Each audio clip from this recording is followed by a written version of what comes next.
കുറച്ച് ദിവസമായിട്ട് ഉണ്ണിയപ്പം കഴിക്കാൻ ഭയങ്കര കൊതി. ലുലുന്ന് വാങ്ങിത്തരാമെന്ന് അനന്ത് മര്യാദക്ക് പറഞ്ഞു. പക്ഷെ എനിക്കത് പറ്റില്ല. എനിക്ക് വീട്ടിൽ തന്നെ ഉണ്ടാക്കിയ ഉണ്ണിയപ്പം കഴിക്കാനായിരുന്നു കൊതി. ഉണ്ണിയപ്പം പറയുന്നത് നോക്കിക്കോ.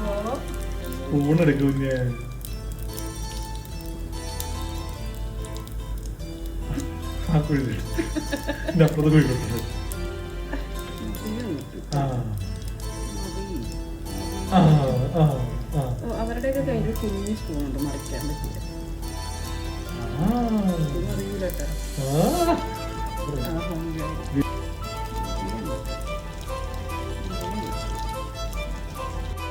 എന്തായാലും ഉണ്ണിയപ്പമായിട്ട് തന്നെ കിട്ടി കേട്ടോ.